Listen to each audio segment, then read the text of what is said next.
Assalamualaikum warahmatullahi wabarakatuh. Selamat pagi buat teman-teman penerbit Adab yang sekarang sedang menonton YouTube di Penerbit Adab. Nah, tentunya kembali lagi dengan saya Adinda Aprilianti di sesi bedah buku ini. Nah, untuk sesi bedah buku ini yaitu kita akan membedah buku tentang judulnya Aktivis yang akhirnya istiqomah di pesantren jejak langkah setengah abad Ahmad Sanusi Al-Jumhori. Betul Bapak ya yang ini untuk bukunya? Ya, Baik. Nah, untuk sebelum melakukan sesi bedah bukunya nih Pak, eh, tentunya saya tidak sendiri untuk melakukan sesi bedah bukunya, yaitu langsung ditemani oleh penulis dari buku aktivis yang akhirnya istiqomah di pesantren, yaitu Bapak Fahrul Falah Daulay.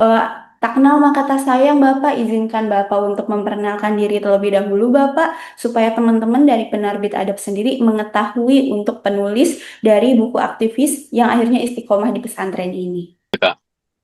Bismillahirrahmanirrahim. Assalamualaikum warahmatullahi wabarakatuh.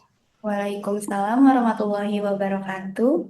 Alhamdulillahirabbil alamin. Pertama-tama, marilah kita panjatkan puji syukur kita kehadirat Allah Subhanahu wa taala yang mana Dianya telah memberikan kita nikmat, termasuk nikmat kesempatan sehingga kita bisa berkumpul untuk membedah buku aktivis yang akhirnya istiqomah di pesantren.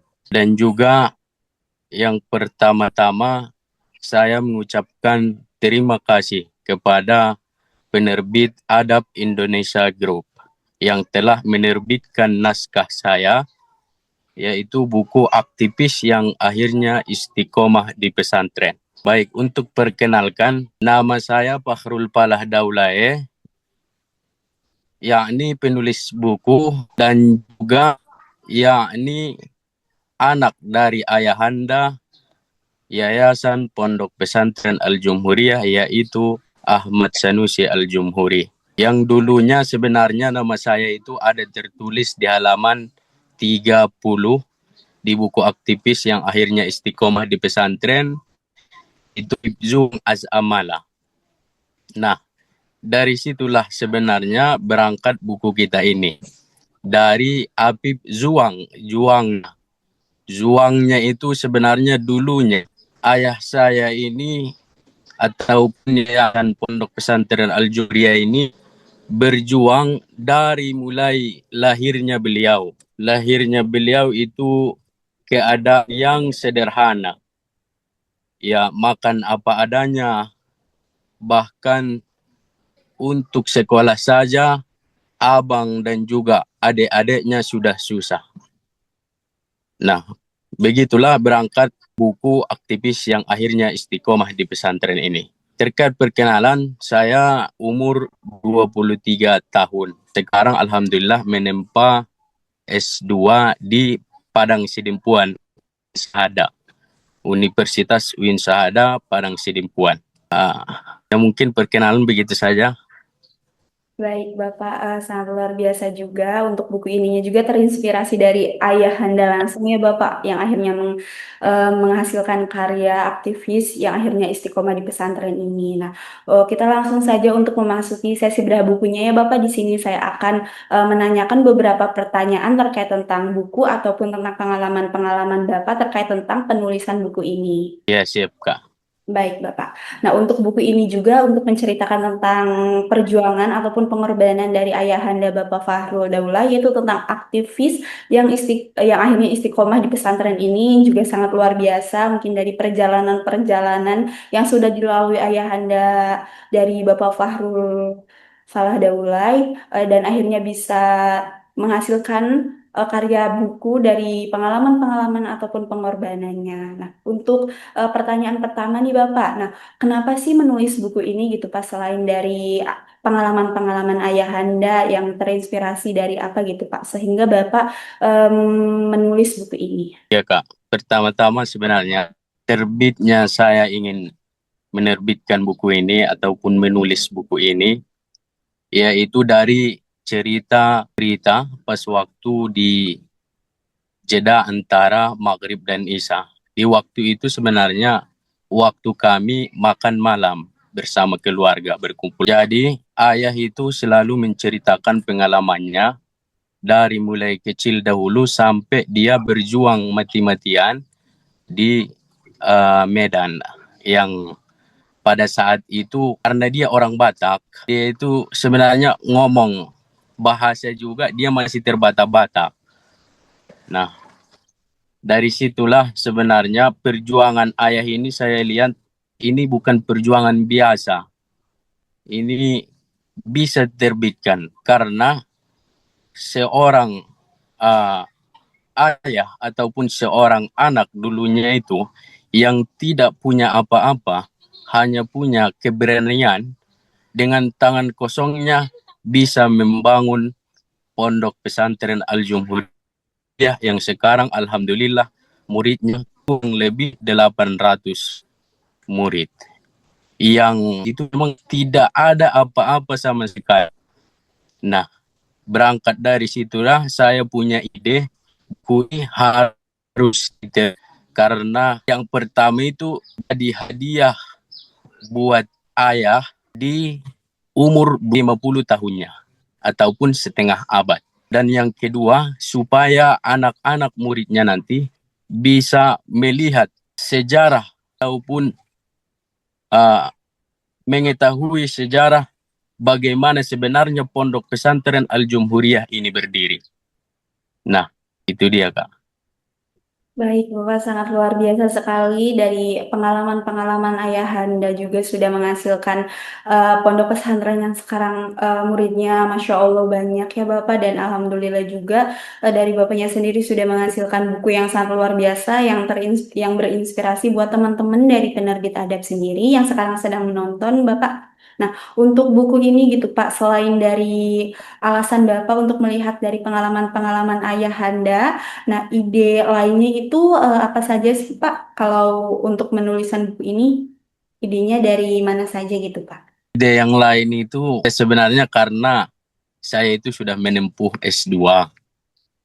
Itu dia yang apanya itu kan kalau S2 ini sebenarnya supaya ada hadiah itu harus menerbitkan karya. Karyanya yang pertama terbit dari situ juga. Saya ingin bahwasanya orang-orang tahu bahwasanya ayah saya itu perjuangannya sangat sulit dan bisa tanpa apapun, hanya keberanian dengan tangan kosong ini harus diterbitkan dan juga menjadi karya saya nanti yang pertama di S2 saya ini, Ibu. Di Ya, pengalaman, itu saja. dari pengalaman selain juga dari pengalaman Ayahanda, terus juga mungkin bisa menempuh buat kebutuhan pendidikan Bapak selanjutnya ya Bapak dan semoga juga pendidikan Bapak selanjutnya bisa sukses, lancar dan semoga juga bisa menghasilkan karya-karya selanjutnya Bapak dari pengalaman-pengalaman Bapak nanti buat ke depannya. Nah Bapak, untuk mungkin ini judulnya sudah beberapa kali banyak pilihannya Kak Bapak. Nah, untuk judul ini gitu Pak, kenapa sih yang akhirnya fix untuk mengambil judul ini yaitu seorang aktivis yang akhirnya istiqomah di pesantren? Iya, Kak. Sebenarnya ini yang menarik, Kak. Kalau kita lihat, Kak, yang kita bayangkan, kiai-kiai yang sekarang yang membangun pondok pesantren itu biasanya orang yang tawaduk mulai dari kecil. Ataupun orang yang sering di atas sejadah lah, Kak, ya. Kita kalau memikirkan itu jadi kiai. Tetapi ini sebenarnya perbedaannya. Kiai yang ini dia dulunya adalah seorang orator ulung di era reformasi 1998 yang mana alhamdulillah di situ berhasil turunnya Soeharto.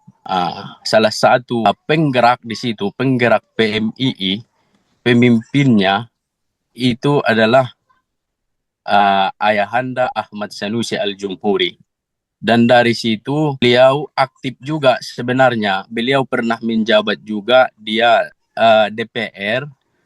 Cuman pas di situ di buku ada juga di dalam buku ini ada salah satu perdebatan ataupun huru hara dari kerabat kerabat dekat yang apa ya sebenarnya bukan mengkhianati sih, yang ingin maju tetapi dilangkahi oleh kerabatnya ini, dilengkahi oleh kerabat ayahanda ini.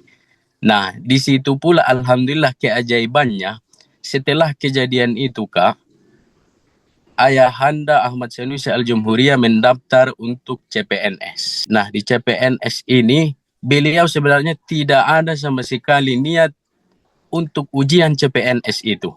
Dia datang terlambat, yang intinya sebenarnya itu yang mau ujian CPNS itu ibunda saya. Ternyata karena ada kesempatan di situ, ayahanda terlambat juga masuknya untuk ujian CPNS itu. Alhamdulillah diberikan masuk, walaupun terlambat ujian CPNS-nya. Dia udah datang terlambat, tetapi selesai duluan. Nah, di sini dia selesai duluan. Dan pengawas yang ujian di situ mengatakan, oh, kau datang datang terakhir duluan katanya.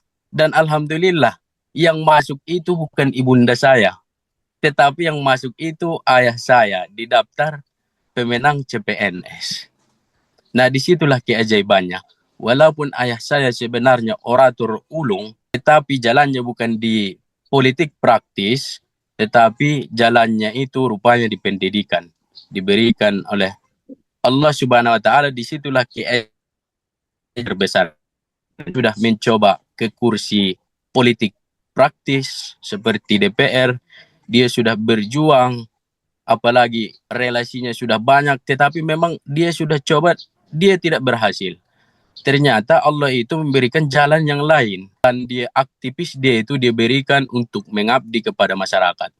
Itu dia, Kak. Sangat terinspirasi sekali ya Bapak untuk dari pengalaman-pengalaman itu juga sangat luar biasa sekali. Bukan hanya pengkhianatan ataupun yang lainnya dan mungkin juga takdirnya sudah menjadi aktivis yang akhirnya alhamdulillah juga dipermudahkan juga segala segala tantangannya yang lain. Nah, sudah disebutkan juga di sebelumnya Bapak untuk tantangan dari pengalaman-pengalaman yang sebelumnya sehingga bisa menghasilkan buku ini. Nah, adapun juga untuk mengetahui lebih dalam lagi nih buat teman-teman juga tantangan dalam menulis buku ini apa saja sih Bapak kalau boleh tahu untuk tantangan Bapak sendiri? Iya, Kak, ini sebenarnya tantangannya cukup ekstrim juga, Kak. Yang pertama, dulu itu pernah huru hara juga sebenarnya di kampung kan. Setelah ayah saya itu pulang dari mahasiswa, karena dia keluar masih menempel. Nah, pas waktu itu di sini ada PT KAS. Jadi PT KAS-nya itu keinginan ayah saya begini, Kak. PT KAS itu harus memberikan bantuan kepada masyarakat sebesar 200 hektaran lebih. Jadi ayah saya mengajak seluruh yang di kampung itu untuk demo ke PT KAS itu. Jadi alhamdulillah dapatlah yang 200 hektar ini. Ditambah direkturnya 300 hektar. Nah, di situ huru haranya, Kak. Yang tidak ikut maunya dia juga ikut dapat yang 300 hektar ini. Kan nggak fair sebenarnya, Kak, kan?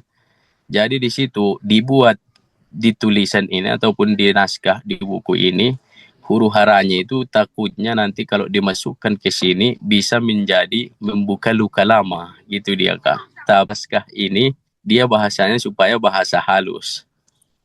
Nah, itu dia ditakutkan, Kak. Yang kedua juga, pas ada di buku juga, pas ayah saya ingin mencalon DPR bersama kerabatnya. Ini sebenarnya namanya kerabatnya ini Arpanul Hakim, yang mana mantan DPR dulu. Ini sebenarnya dua-duanya ini mau mencalon, tetapi masuk yang Arpanul Hakim ini, bukan ayah saya.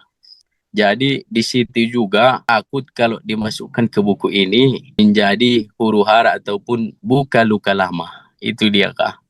Tetapi alhamdulillahnya setelah kejadian itu saya juga langsung bertemu dengan PR, yaitu Arpanul Hakim, termasuk juga kerabat saya, paman saya itu Arpanul Hakim ini, Bu. Jadi saya berikan buku, alhamdulillah dia senang karena ini menjadi pengalaman buat dia, bukan membuka luka lama. Itu dia, Kak. Baik Bapak, untuk beberapa tantangannya sendiri mungkin sangat luar biasa sekali tantangan yang sudah dilalui sehingga bisa menghasilkan mutu aktivis yang akhirnya istiqomah di pesantren ini dari pengalaman-pengalaman ayahanda. Nah, untuk mengetahui lebih detail lagi nih Bapak, untuk buku ini itu lebih detailnya membahas tentang apa saja sih Pak? Yang pertama membahas tentang kelahiran beliau, bagaimana kesederhanaan beliau, kerabatnya, dan juga bagaimana dia yang dulu kalem, adem. Setelah itu dia masuk PMII. Ini cocok untuk mahasiswa sebenarnya Kak, karena judulnya aktivis dia kan. Ah, Setelah dulu dia masuk ke organisasi PMII, Persatuan Mahasiswa Islam Indonesia. Nah, disitulah sebenarnya awal mulanya detak jantungnya bergetar masuk ke organisasi ini. Disitulah dia menjadi orator ulung, menjadi keberaniannya kuat dari lahir dari organisasi PMI ini. Itulah yang paling penting sebenarnya. Awal mula keberanian ayah saya itu, dan dia tidak mau tahu walaupun kata-katanya itu, logatnya itu berbeda dengan yang lain, tetapi tetap berani. Nah, karena sudah masuk PMII, jiwanya berkobar-kobar, dia tidak mau apapun. Siapapun yang mengejek tetap dia berbicara. Yang kedua itu prahara. Prahara tentang dulu ayah saya itu ingin membuat organisasi, membesarkan organisasi Nahdlatul Ulama di kampung, dan itu tidak ada biaya Kak. Itulah dia demo ke PTPN, itu juga dia masuk penjara. Sebenarnya di sini juga masuk penjara bukan karena dia melakukan kejahatan, tapi memang karena dia sudah meminta pihak PTKS itu, PTPN itu sebenarnya untuk membantu organisasi ini ataupun organisasi Ansor, Banom dari NU ke PTKS ini. Tapi karena PTKS tidak menyetujui, nah disitulah ada prahara kehidupannya di penjara bagaimana, dan juga disiksa dulu di penjara itu bagaimana, itu sudah dituliskan di situ Kak.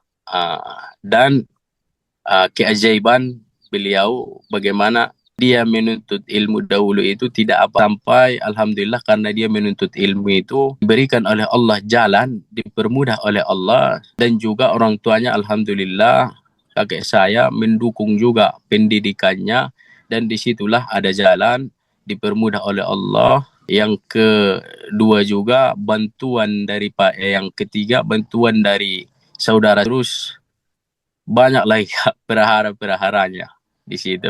Dan juga membahas bagaimana tadi pondok awal mulanya ayah saya di pendidikan, yaitu Miss Ujung Batu ya. Awal mulanya dia mendirikan Miss Ujung Batu, awal mulanya dia ingin mencetuskan MDA di Ujung Batu, dan juga perahara ketika dia DPR yang tadi Kak, sampai kepada monumen peletakan batu pertama Al-Jumhuriyah. Yang terakhir adalah janji sucinya kepada orang tuanya, yakni ke Mekah. Alhamdulillah janjinya sudah ditunaikannya. Mereka sudah berangkat ke Mekah bersama orang tuanya, dan itu janji terakhir kepada orang tuanya. Itu saja Kak mungkin yang ada di dalam buku. Mungkin kalau ingin membaca lebih detail, bisa dibeli bukunya ya Kak. Iya, betul. Buat teman-teman juga yang ingin mengetahui tentang pengalaman ataupun pengorbanan yang akhirnya alhamdulillah menghasilkan yang hasil yang sukses yang sangat luar biasa juga, mungkin juga di luar dari ekspektasi yang akhirnya sekarang sudah terpenuhi semua dari perjalanan nol sampai menuju sukses, yaitu terdapat di buku aktivis yang akhirnya istiqomah di pesantren ini ya Bapak. Nah, untuk ini juga selain membuat inspirasi-inspirasi teman juga mengetahui tentang pengalaman-pengalaman dari Bapak Ahmad Sanusi Al-Jumhor ini. Buat teman-teman juga Untuk mengetahui lebih dalam lagi, boleh langsung bisa mencari-cari buku ini di marketplace ataupun di Adobe Store buat menginspirasi teman-teman supaya bisa lebih semangat lagi untuk mencapai kesuksesannya, mimpi-mimpinya. Nah, Bapak untuk buat teman-teman ataupun yang lainnya, buat Bapak sendiri, kenapa orang mesti beli ataupun memiliki buku ini sih, Pak? Alasannya biar teman-teman juga yakin supaya alasan tersendiri supaya teman-teman juga tertarik untuk membeli buku ini. Iya, alasannya sebenarnya ada di halaman belakang, Kak. Sinopsisnya itu ya, kawan-kawan yang mau beli buku ini, alasannya begini. Kawan-kawan yang merantau ataupun yang menuntut ilmu jauh di keluarga ataupun dari kampung kita, alasannya Anda tertarik atau membeli buku ini adalah tentang pengabdian sebenarnya. Apakah pengabdian itu masih ada di kampung halaman? Masih ada. Jika Anda meragukan sebuah arti perjuangan di halaman belakang atau bertanya-tanya apakah pengabdian itu masih ada, bacalah buku ini sampai tuntas. Di suatu halaman Anda mungkin akan terhenti menatap kosong dan merasakan sesuatu yang hangat mengalir di pipi. Itu bukan kelemahan, itu adalah bukti bahwa hati Anda masih hidup dan masih percaya bahwa di dunia yang keras ini ada orang-orang baik yang tetap membangun menara dengan batu-batu yang dilemparkan kepada kita. Maka daripada itu, yang lagi sekarang berjuang, menantang ego, menantang dirinya, bagaimana supaya bisa yang terbaik di kehidupan ini, insya Allah itu akan ditolong oleh Allah Subhanahu wa Ta'ala. Ya, itu saja mungkin, Kak. Mencari-cari inspirasi ataupun ini juga buku bisa menjadi semangat hidupnya ya Bapak untuk. Nah, ini orang udah dari nol bisa sampai sukses ini bisa. Nah, tentu teman-teman juga bisa meraihnya, meraih impi-impian teman-teman supaya bisa menjadi suksesnya masing-masing. Nah, Bapak, yang tadi sudah disebutkan terkait tentang buku ini cocoknya kemana, itu ke aktivis khususnya buat mahasiswa ya Bapak, ini sangat cocok. Nah, selain itu juga dari yang lainnya itu buku ini cocoknya ke segmentasi mana saja sih Pak selain mahasiswa? Ini sebenarnya selain mahasiswa, Kak, juga sebagai perantau yang memang di rantauan sana dia rantauan menuntut ilmu ataupun bekerja, ini sebenarnya cocok karena ini kisah daripada perjuangan. Itu juga dari mulai awal karena tidak ada apa-apa sama sekali, tetapi bisa berani untuk membangun pondok pesantren.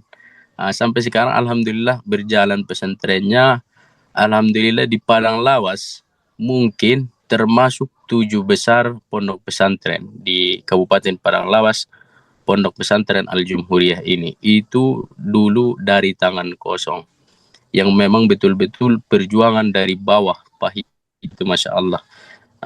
Yang kedua, kalau memang sudah tertampung ilmu untuk anak perantau yang menuntut ilmu, tertampung ilmu banyak, jangan biarkan ilmu kita itu sebenarnya terletak di luar sana. Coba pulang ke halaman, bantu masyarakat, bergaul dengan masyarakat supaya bisa mengabdi di masyarakat, supaya bisa dipergunakan ilmu itu dan juga dirasakan oleh masyarakat kita di kampung halaman. Untuk pekerja keras juga, di sini ada cerita-cerita perjuangan tentang ayah, bunda, bahkan pesan dari ayahnya sendiri, bagaimana menjaga hawa nafsunya. Dahulu pas remaja itu ada pesan dari ayahnya sendiri, yaitu kalau bahasa Mandailingnya ya Kak ya, bahasa Mandailingnya itu begini, jaga paradatonmu, ataupun yang disebut jaga nafsumu, itu dia Kak. Jaga nafsumu, itu dia Kak. Kalau setelah kamu jaga nafsumu semuanya, insya Allah jalan itu bahkan lebih mudah. Walaupun Anda di perantauan, kalau itu dijaga, insya Allah itu adalah kunci sukses.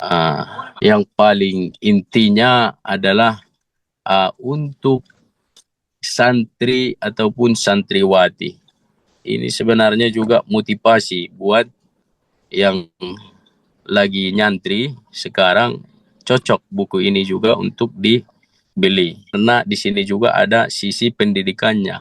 Beliau itu sangat cerdas, mulai dari SD dia sudah mendapatkan SKB itu biaya siswa, bahkan langsung ditawari oleh kepala sekolah MTSN dulu kalau dia mau setelah tamat SD bisa langsung biaya siswa sampai 3 tahun masuk SMP, karena dulu ada pertandingan itu public speaking, ada pertandingannya dari seluruh kabupaten ini dia yang juara satu. Dan juga alhamdulillahnya di SD juga mulai dari kelas 1 sampai dengan kelas 6 dia mendapatkan juara satu terus.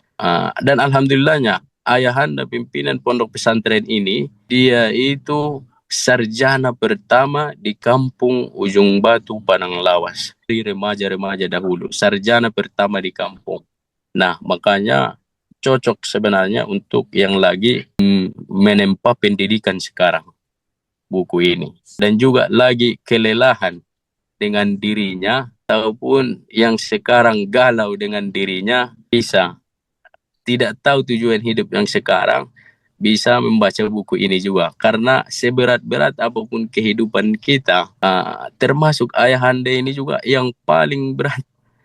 Ini sebenarnya nggak ada biaya dulu ini yang mau, ataupun sampai ke kuliahnya itu nggak ada uang sama sekali. Modal nekat aja, pokoknya menuntut ilmu. Pesan orang tuanya, orang tua perempuannya, kalau kau percaya nak, ya sudah silahkan. Aku pasti ada jalannya, pasti ada rezekinya. Alhamdulillah dikasih Allah rezekinya, dan sampai sekarang dia S1 sudah membangun pesantren yang sekarang kita lihat, Pondok Pesantren Al Jumhuriyah. Menurut saya semua kalangan sebenarnya cocok untuk baca buku ini, Kak.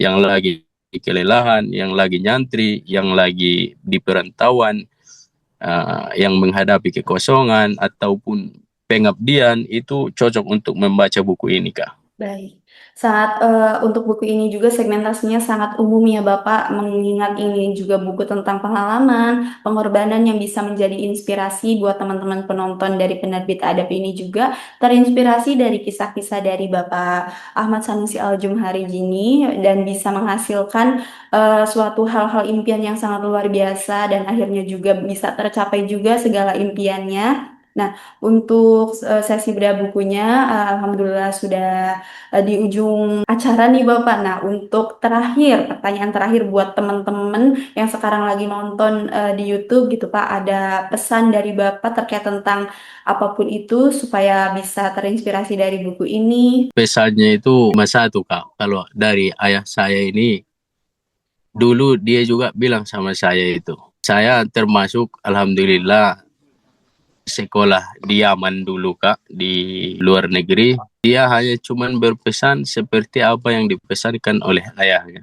Jika kau ingin sukses, nah hanya satu, jaga nafsumu, dan itulah kunci sukses. Itu dari opungmu dulu, ada itu di dalam buku ini.